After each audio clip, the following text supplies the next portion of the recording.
everyone, my name is Sapna Dhameja, one of the IELTS experts at YIP platform. So आज के इस video session में I'll tell you कि IELTS का जो रीडिंग में हमें ब्लैंक क्वेश्चन आता है, लिस्ट ब्लैंक क्वेश्चन आता है, हम उसे कैसे सॉल्व कर सकते हैं. So you can see here, यहाँ पर जो है हमें 6 ब्लैंक दिए हुए हैं एंड ऊपर हमें जो है समरी दी हुई है, या ये कह सकते हैं हम एक रीडिंग का जो है टॉपिक दिया हुआ है एयर रेंज. ब्लैंक्स जो है वो सॉल्व करने बहुत ही इजी होते हैं. बहुत सारे students they always get panic कि उनके ब्लैंक्स गलत हो जाते हैं, बट इसकी एक राइट टेक्निक है. अगर आप उस टेक्निक से इसको करते हैं देन डेफिनेटली आपके आंसर्स गलत नहीं होंगे, आप इसको बिल्कुल करेक्ट कर पाएंगे. सो फर्स्ट ऑफ ऑल हमें क्या करना है, रीडिंग पैसेज को रीड करने के बजाय हमें अपने क्वेश्चन पे फोकस करना है. We will read question number 1.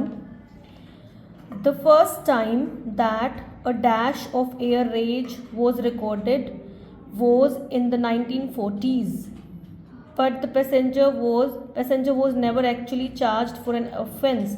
तो हमारा जो क्वेश्चन है, first time that a dash of air rage was recorded, तो यहाँ पे हमारे लिए इम्पॉर्टेंट कीवर्ड है फर्स्ट टाइम.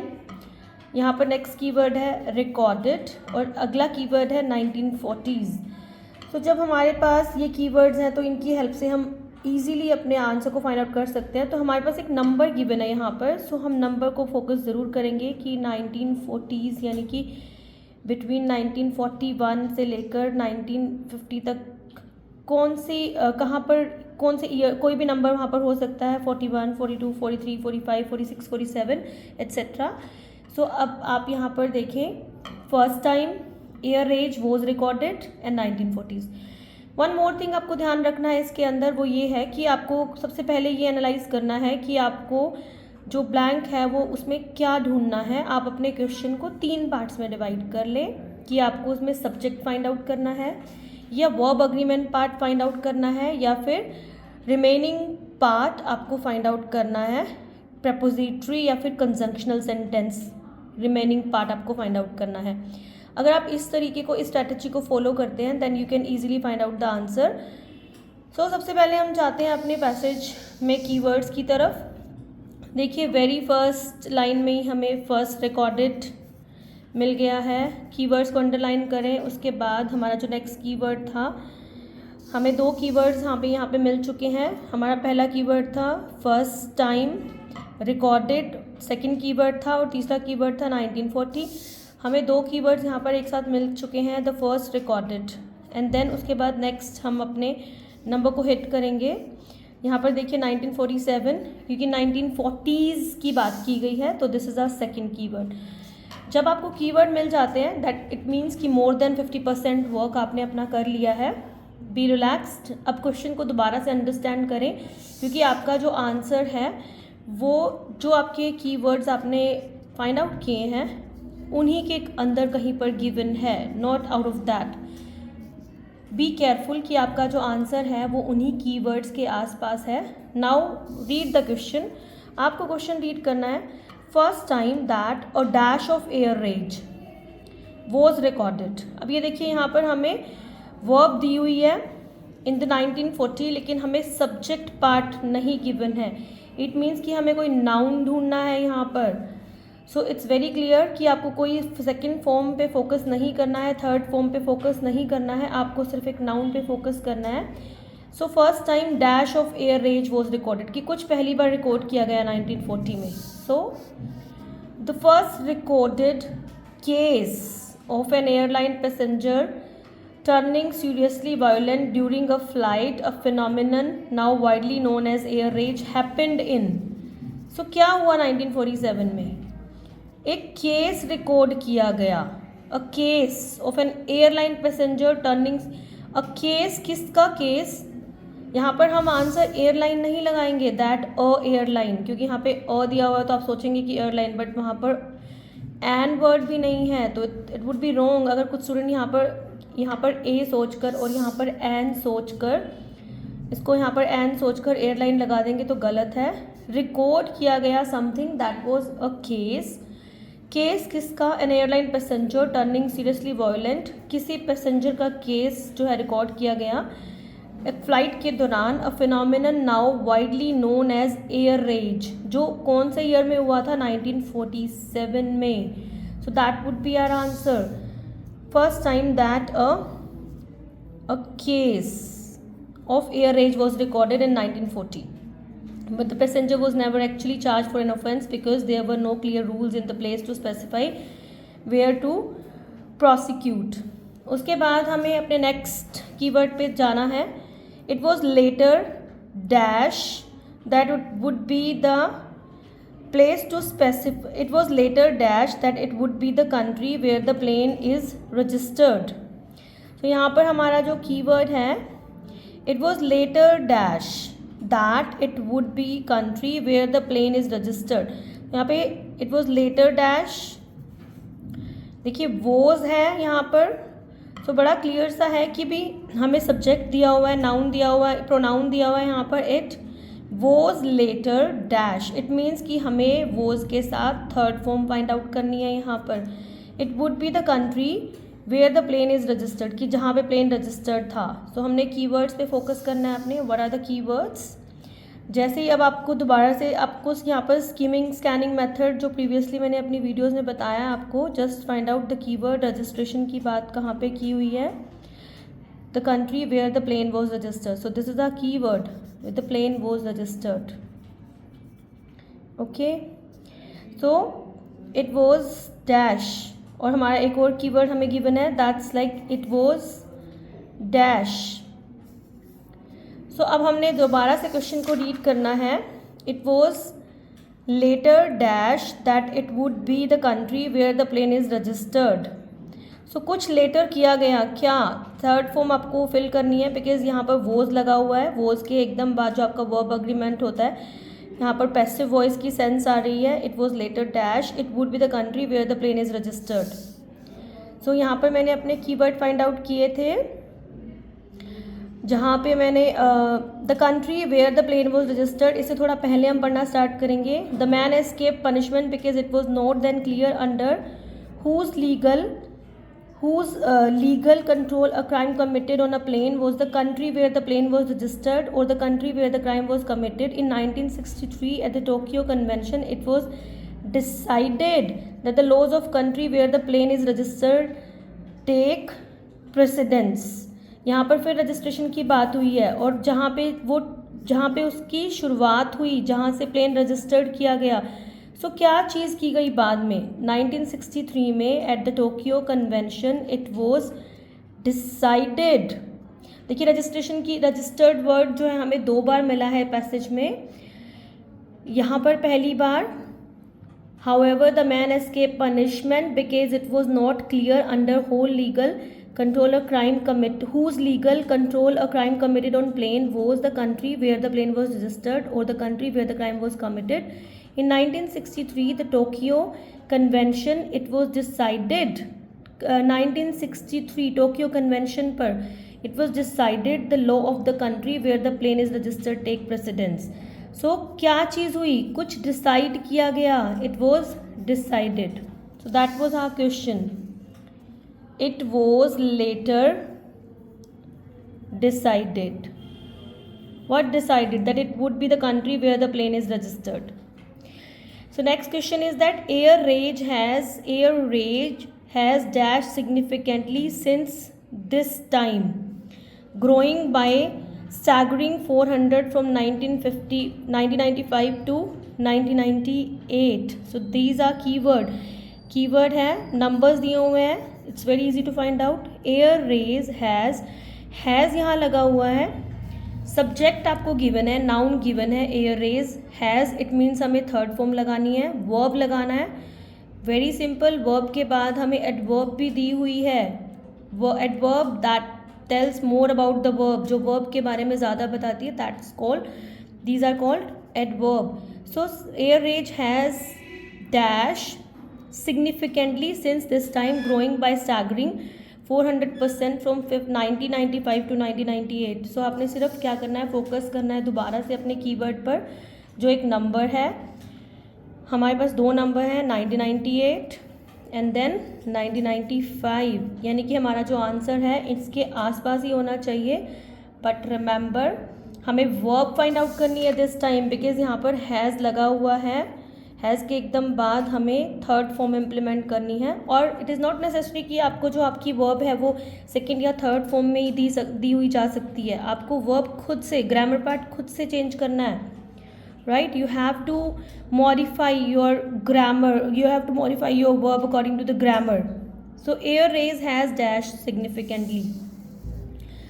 कीवर्ड्स हमें मिल गए हैं 1998 and 1995, so will start reading. For example से स्टार्ट करेंगे। In 1998 there were 266 air rage. 1998 में 260 एयर रेज थे, लेकिन वो इंक्रीज़ कहाँ तक हुए? 400% तक, 400%। सो तो ना हमारे पास अभी 400% नंबर यहाँ पर नहीं आया है। 1998 में 266 एयर रेज इंसिडेंट थे out of approximately 4 million passenger, a 400 increase from 1995। इन 1988 में जो है वो 266 एयर रेज थे, अप्रोक्सीमेटली 4 मिलियन पैसेंजर्स, अ 400 इंक्रीज। तो 1995 से उसमें इनका कितना इंक्रीज हुआ? 400% का। So that would be our answer. 400% से इंक्रीज हुआ है, increase. So answer would be, so you tell me, it's increase or increased? Just write down in the comment section increase or increased. But it's very clear, this is the answer is here increase, but just write me down in the comment section, it would be increase or increased. If it is increase, then why increase? And if it is increased, then why increase? But this is sure that answer is increase, but here has been given, so just write me down in the comment section what is the exact answer. यहाँ पर हमें given है increase, so answer क्या होना चाहिए? as per this line answer क्या होना चाहिए? increase या increased? So I'm just leaving it blank for you guys, just write me down in the comment section. So next, air rage is dash to be a major problem in the future as air travel increases, as do levels of aggression. So यहाँ पर this is again our question that air rage is dash to be a major problem in the future. Future में ये major problem होने वाली है, is dash to be a major problem, तो future की बात आ रही है। So again यहाँ पर इज लगा हुआ है, हमें थर्ड फॉर्म फाइंड आउट करनी है दोबारा से। Air rage that is our noun, हमें हमारा सब्जेक्ट गिवन है, हमें फाइंड आउट करना है verb. To be a major problem in the future as air travel increases, जैसे जैसे एयर ट्रेवल इंक्रीज होगा तो एयर रेज जो है वो मेजर प्रॉब्लम होने वाली है। तो फाइंड आउट द आंसर, उसके आगे हम पढ़ेंगे। In the same period American airlines showed a 200% rise.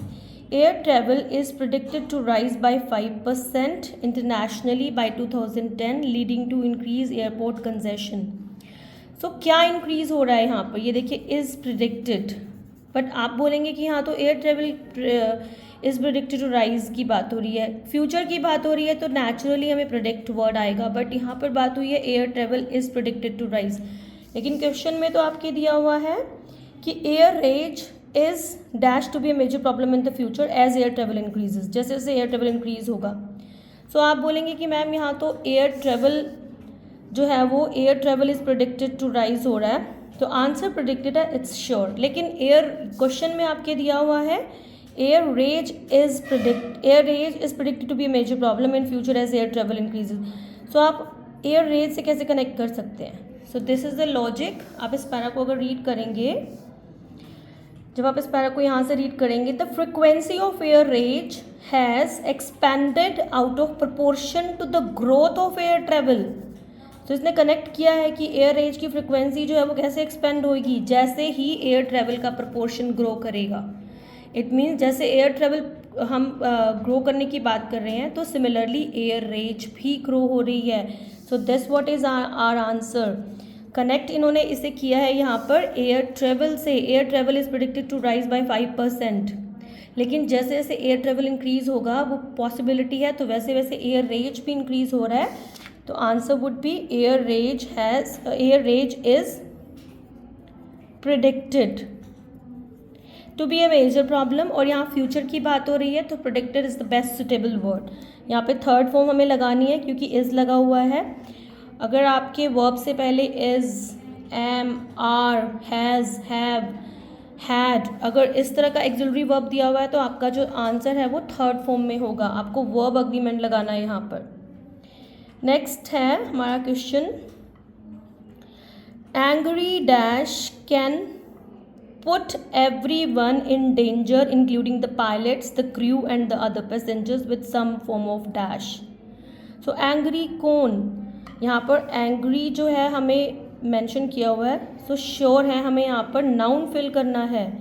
angry dash क्योंकि हमें नेक्स्ट जो है एक्सिलरी के साथ वर्ब भी दे रखी है, हमें यहाँ पर एक नाउन फिल करना है। angry dash can put everyone in danger, हमें यहाँ पर एक्सिलरी कैन दी हुई है और वर्ब दी हुई है पुट एवरीवन, कि कोई जो है वो someone, angry someone can put everyone in danger. तो हु आर दे, कौन है वो यहाँ पर। So you have to just find out कि who are the angry. So यहाँ पर हमारे कीवर्ड्स थे, keyword that, pilot, crew and other passengers. So everyone, अब आपको फाइंड आउट करने हैं कीवर्ड की पायलट, क्रू, पैसेंजर्स की बात कहाँ की हुई है। तो आप skimming and scanning method follow करते जाएंगे। Yes, pilots, intruder, resulting in crashes. In addition, berserk passenger sometimes attempt to open the emergency doors while in flight putting the whole aircraft in danger. यहाँ danger में डाल सकते हैं वो, including the pilot, crew and the other passenger. देखिए यहाँ पे whole aircraft की बात आ गई। होल एयरक्राफ्ट में यानी कि सब जो भी है उसमें, चाहे फिर उसमें कोई भी ट्रेवल कर रहा है या पायलट्स हैं या क्रू मेंबर हैं या पैसेंजर्स हैं। सो हम यहाँ से पढ़ना स्टार्ट करेंगे। अगर हम पायलट वर्ड से देखते हैं तो हम अपने आंसर को नहीं निकाल पाएंगे। This has actually happened on a number of occasions, the worst of which have resulted in the death and injury of pilots or the intruder taking control of the plane, almost resulting in the crashes। लेकिन कि question में हमें पूछा गया है कि angry dash can put everyone in danger, कि कोई एंग्री, समवन एंग्री, वो डेंजर में डाल सकता है पायलट्स को, क्रू को और अदर पैसेंजर्स को। इट मीन्स कि सारे के सारे एयरक्राफ्ट को। सो लाइक यहाँ पे हमें कीवर्ड मिला है the whole aircraft in the danger. In addition, berserk passengers, that's like it means angry। berserk passengers, berserk means angry, out of control, this is the meaning of this word। so berserk passengers sometimes attempt to open the emergency door while in flight। जो angry passengers हैं वो attempt करेंगे doors, और attempt करते हैं open the emergency doors while in flight, putting the whole aircraft in danger, पूरे aircraft को they put in the danger. So what would be the answer. देखिए हमें नाउन फाइंड आउट करना था एंड पैसेंजर्स जो है वो यहाँ पर कॉमन नाउन है। So that's very simple, it means angry passengers, that would be our answer. So it would be our answers passengers. So now last question, with some form of, किसी तरीके का, some form of dash being the most common consequence, कि कुछ consequence हो सकता है with some form of. तो हम आगे रीड करेंगे कि क्या होने वाला है। दीज आर एक्सट्रीम एग्जाम्पल्स, यहाँ फॉर्म की बात हुई है, एग्जाम्पल्स यानी कि form, and cases of air rage more commonly result in physical assaults on fellow passengers. other passengers with some form of dash being the most common consequence। तो most common consequence क्या होगा उसका, most common consequence क्या होता है, क्या example है। so these are extreme examples and cases of air rage more commonly, जो ज़्यादा common है, most common, more common, this is a keyword ना, most common। so more common क्या है, result in physical assaults on the fellow passengers। so that naturally this would be our answer।